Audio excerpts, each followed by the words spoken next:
2021년 5월 7일 금요일 출애굽기 14장 1절로 14절 말씀.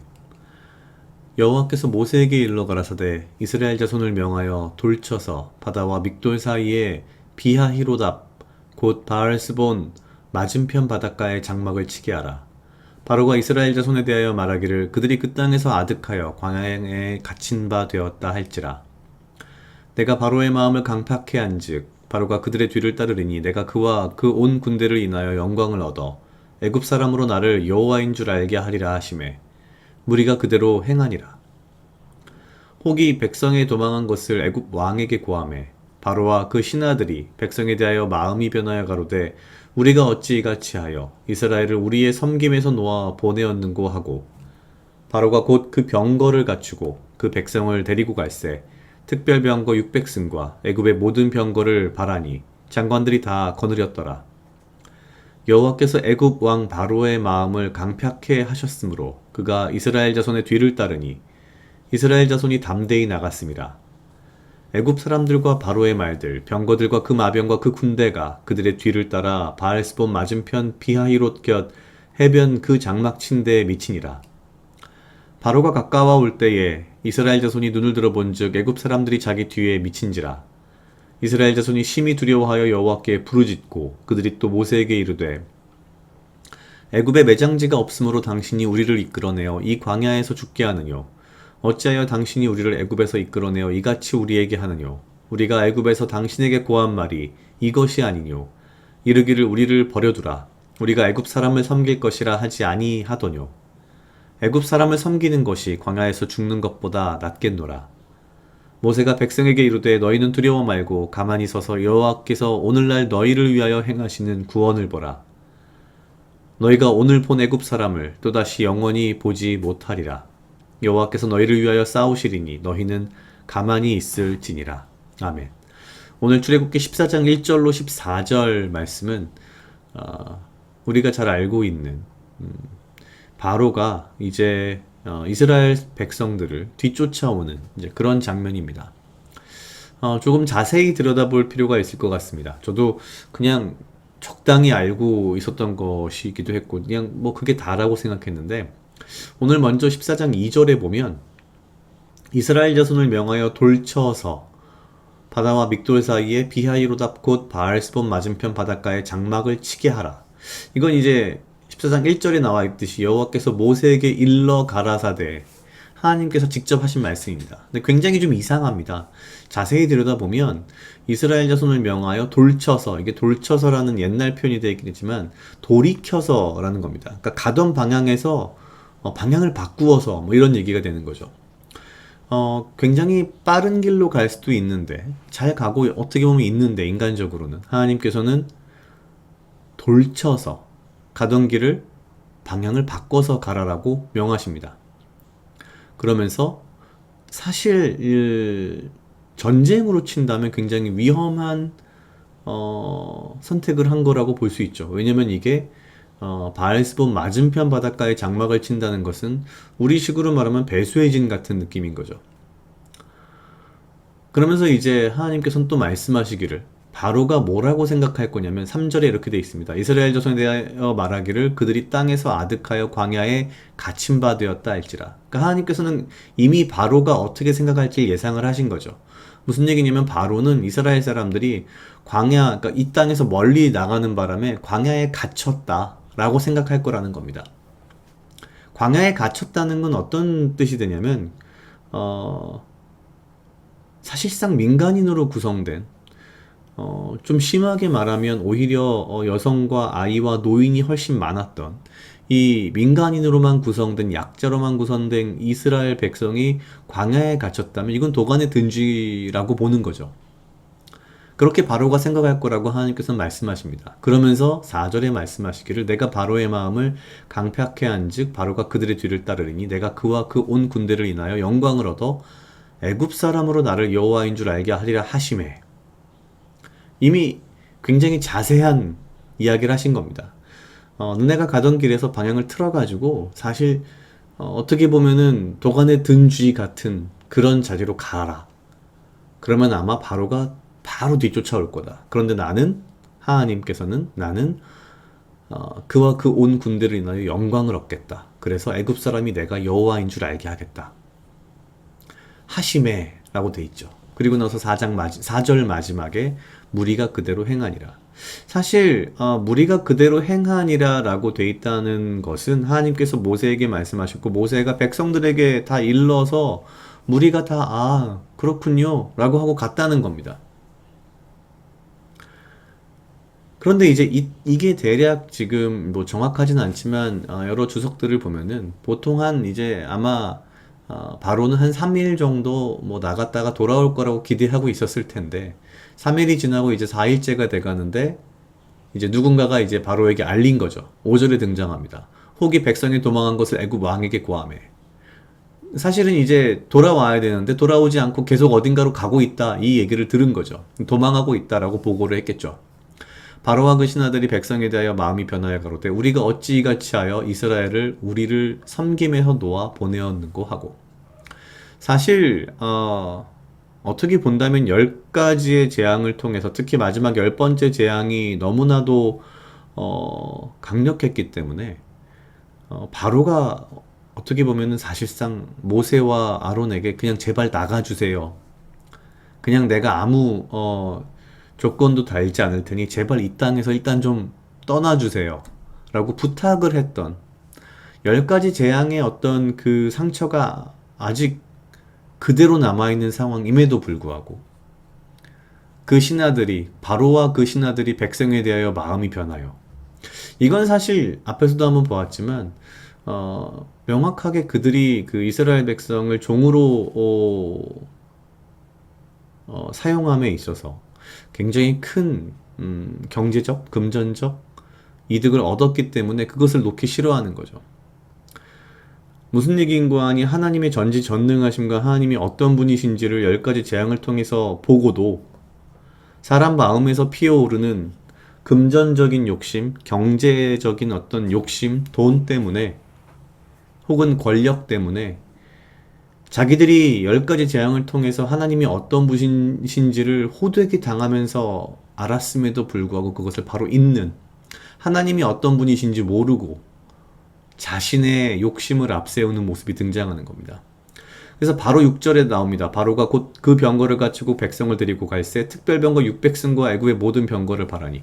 다른 기록들에 보면은 이집트가 언젠가 이후에 예루살렘을 공격할 때 기록에 보면 1200병거를 동원했다는 기록이 있답니다. 그러니까 이게 어떻게 보면 600병거라고 하는 게 전시 상황이 아닌 평시 상황에서 동원할 수 있는 전체 전군을 동원한 거랑 비슷한 거죠. 어떻게 보면 그 정도로 마음이 굉장히 급했던 겁니다. 그래서 막 쫓아가는데 바로 그 바알스본 맞은편 비하이롯 해변 그 장막친대에 이제 미칩니다. 그러자 10절에 바로가 가까이 올 때에 이스라엘 자손이 눈을 들어본즉 애굽 사람들이 자기 뒤에 미친지라. 그리고 나서 표현되어 있기를 이스라엘 자손이 심히 두려워하여 여호와께 부르짖고. 여기서 부르짖는다는 표현은 하나님을 찾는다라는 표현이 아니라 그냥 뭐랄까요? 그냥 소리 지르는 겁니다. 어떤 공포심에. 이스라엘 자손이 심히 두려워요. 여기에 심히라고 되어 있지만 정말 그 단어의 선택이 어땠는가 원문에 보면 이건 뭐랄까요? 더 이상 표현할 수 없을 정도의 두려움, 극강의 두려움을 표현한답니다. 참 이상하죠. 앞에 4절에서 하나님께서 모세를 통해서 이렇게 하라 하심에 무리가 그대로 행하니라 라고 돼 있었는데 그 무리가 모세를 통해서 하나님의 뜻을 이렇구나 라고 다 알아들은 것 같던 그 무리가 지금 10절이 되니까 심히 두려워하여 여호와께 부르짖는 상황이 되는 겁니다. 그러면서 11절, 12절에 가면은 모세와 아론을 이제 막 책망하기 시작합니다. 애굽에 매장지가 없어서 우리를 이끌어내서 광야에서 죽게 할 거냐? 그러려고 끌어냈느냐? 그러면서 심지어 12절에서는 우리가 애굽 사람을 섬기겠다고 하지 않았느냐? 왜 우리를 끌어내서 광야에서 죽게 하느냐? 사실 이 이스라엘 백성들의 모습은 어, 사실상 앞에서 본 바로의 모습과 크게 다르지 않습니다. 이스라엘 백성들도 10가지 재앙을 보았고 하나님이 어떤 분이신지 확실하게 알았으며 그분이 어떤 분이신지를 충분히 이해했을 거라고 생각을 했음에도 불구하고 하나님께서 10가지 재앙을 통해서 보여주신 그분의 능력을 그새 잊고 바로 등 뒤에 쫓아오는 애굽의 병거들을 보며 두려워하는 이 모습. 사실 이 또한 하나님을 제대로 믿지 않고 하나님을 알지 못하는 자들의 모습인 거죠. 물론 굉장히 좀 비슷하면서도 다르지만 결국 오늘 출애굽기 14장 1절로 14절에 등장하는 바로와 그 신하들 그리고 이스라엘 백성들은 모두 하나님이 어떤 분이신지를 모르는 사람들인 겁니다. 유일하게 하나님이 어떤 분이신지 정확히 알고 있는 모세가 13절과 14절에서 이야기합니다. 너희는 두려워 말고 가만히 서서 여호와께서 오늘날 너희를 위하여 행하시는 구원을 보라. 우리가 저는 개인적으로 굉장히 좋아하는 말씀입니다.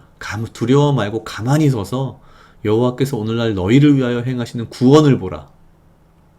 여호와께서 너희를 위하여 싸우시리니 너희는 가만히 있을지라. 그런 것 같습니다.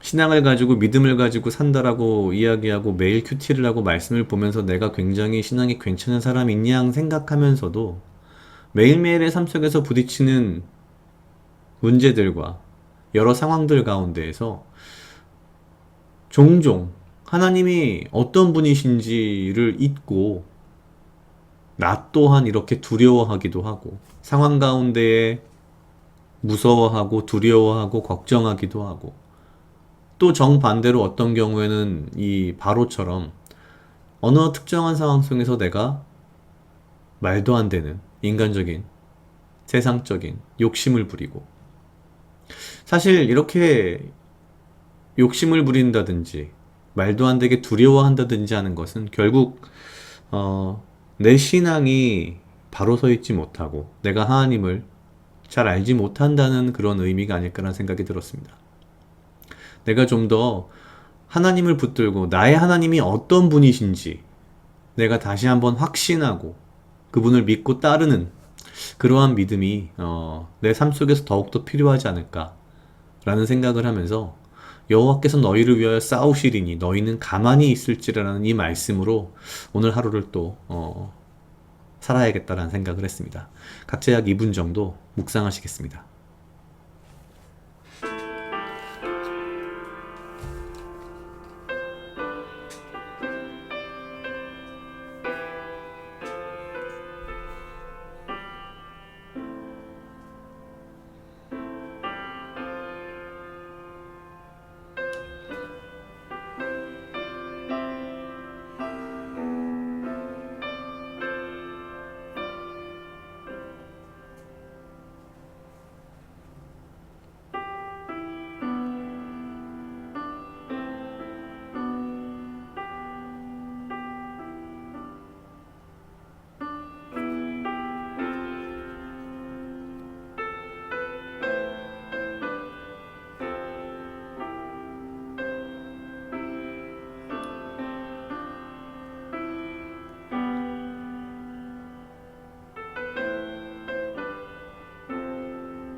다 같이 기도하시겠습니다. 하나님 아버지 감사합니다. 주여 이 하루도 나와 동행하여 주시옵소서. 주님, 나로 하여금 사랑하게 하여 주시옵소서. 주님, 나를 헤아려 하는 거떠한 무리들로부터 나를 지키고 보호하여 주시며 내가 오직 주님 주시는 지혜와 명철로 이 하루를 살아가고 나에게 필요한 건강과 육체적 강건함을 허락하여 주시옵소서.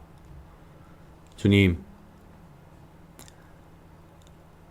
두려워 말고 가만히 서서 여호와께서 오늘날 나를 위하여 행하시는 구원을 내가 담대한 마음으로 오직 주님을 신실하게 믿고 의지하는 마음으로 내가 가만히 서서 주께서 나를 구원하시며 나를 위해서 행하시는 그 모든 것들을 믿음으로 바라보며 받을 수 있도록 주여 인도하여 주시옵소서. 감사합니다. 이 모든 말씀 예수님 이름으로 기도드렸습니다. 아멘.